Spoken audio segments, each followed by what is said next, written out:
Good morning बंधुरा शुभ सकाल सबाई केमन आछो आशा करछि भालो आछो।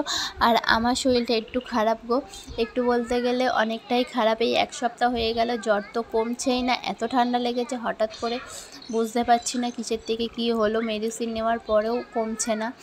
যাই হোক, আজকে ভিডিওটা হচ্ছে দেখো, অনেকেই আমাকে না অনেকগুলো কোয়েশ্চেন করেছিলে, যে অনেক দিন ধরেই ভাবছি তোমাদের অ্যান্সারগুলো দেওয়ার চেষ্টা করব, কিন্তু ওই যে সময় হয়ে ওঠে না, তোমরা তো অনেকেই জানো। সেই জন্য আমার আনসারগুলো নিয়ে যে তোমাদেরকে একটা ভিডিও করব সেটা না হয়ে ওঠে না। তাই ভাবলাম যে আজকেই তোমাদের সাথে শেয়ার করি। তো আশা করছি আজকের ভিডিওতে সবার আনসার তোমরা পেয়ে যাবে। তো অনেকে কোয়েশ্চেন করেছিল, দিদিভাই তুমি একা একা কী করে দুটো বাচ্চাকে সামলাও, আমরা তো একজনকে নিয়েই পারি না। আবার অনেকে বলেছিলে যে কি তোমার বাড়িতে কি কোনো ফ্যামিলি মেম্বার মানে আদার্স কোনো মেম্বার্স নেই, যে তুমি একা একাই সামলাও দুটো বাচ্চাকে। দেখো, ফ্যামিলি মেম্বার বলতে আমার ফ্যামিলি বলতে আমরা চারজনই, আমার ছেলে মেয়ে, আমি আর আমার হাজব্যান্ড। তো এই আমাদের ছোট্ট সংসার, ছোট্ট ফ্যামিলি আমাদের। ঠিক আছে বন্ধুরা, তো আরও একটা কথা বলি, দেখো আজকে এই পরিস্থিতির মধ্যে আছি বলেই না সত্যি অনেক কিছু আমি ফিল করতে পারি। তোমাদেরকে বলি আজকে, দেখো আজকে এই যে এক সপ্তাহ ধরে যে আমার এত শরীর খারাপ, সত্যি কেউ যদি একটু পাশে থাকতো বা সাপোর্ট করতো বা আদার্স কোনো মেম্বার থাকতো আমার বাড়িতে, তাহলে এতটা কষ্ট কিন্তু হয়তো আমাকে পেতে হতো না। আজকে দেখো, আজকে তোমাদের দাদাভাই থেকে যেটুখানি সাপোর্ট পাওয়া, তোমাদের দাদাভাই কিন্তু অনেক সাপোর্ট করে আমাকে। আজকে দেখো, সে বাইরে কাজ করছে প্লাস ঘরে আমার অনেক কাজ করে দিয়ে যায়, এসেও করে।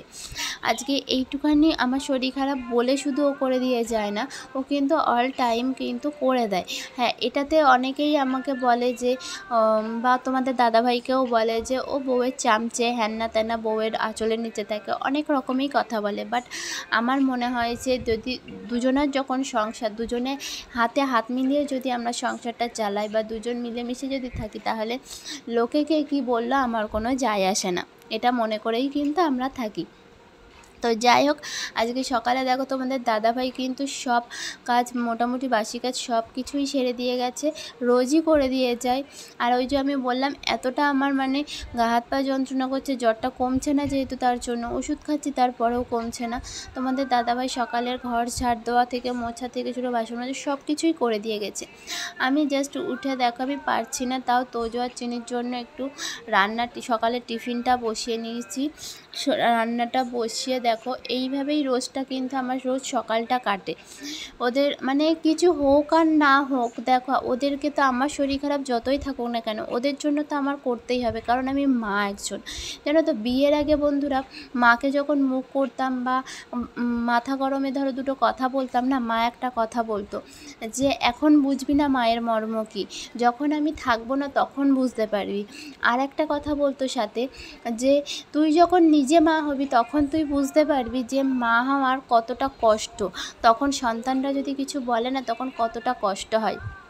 তো সত্যি আজকে নিজে মা হওয়ার পরে বুঝতে পারছি, একটা বাচ্চার যদি কষ্ট হয় না, তো মা তার জন্য কতটা উজাড় করে দিতে পারে। আজকে আমার এত শরীর খারাপ, দেখো হয়তো বিয়ের আগে হলে হয়তো আমি বসে রেস্ট নিতাম, মা করে দিতে, এরকম একটা সময় কাটে সবারই। বাট বিয়ের পরে দেখো আজকে বাচ্চা হয়ে গেছে, আজকে মা হয়েছি, আজকে আমার এতটা কষ্ট হচ্ছে, তারপরেও দেখো তাদের জন্য কিন্তু আমি শুয়ে থাকতে পারছি না বা রেস্ট নিতে পারছি না, বসতে পারছি না। কারণ যাই হয়ে যাক না কেন, তাদের জন্য তো আমাকে সময় বার করতে হবে এবং তাদের জন্য আমাকে করতে হবে। এটাই হচ্ছে মায়ের জীবন, মায়েদের জীবন কি, তাই তো বন্ধুরা?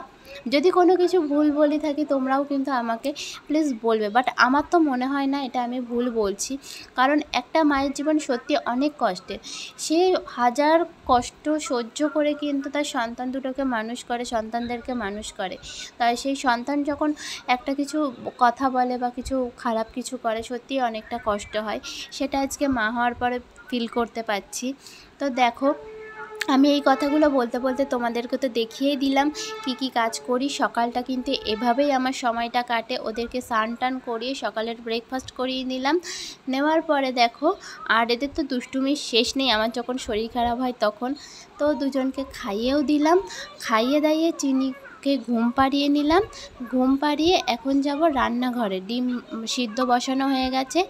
চিনি ঘুমাতে ঘুমাতে আমাকে রান্নাটা সারতে হবে। তো এর মধ্যে দেখো আমার শরীর খারাপ হোক আর যাই হোক, এটা কিন্তু একদমই ভুলে গেছি। তারপরে হচ্ছে আমার রেস্ট নেওয়ার টাইম। চলো বাই বাই।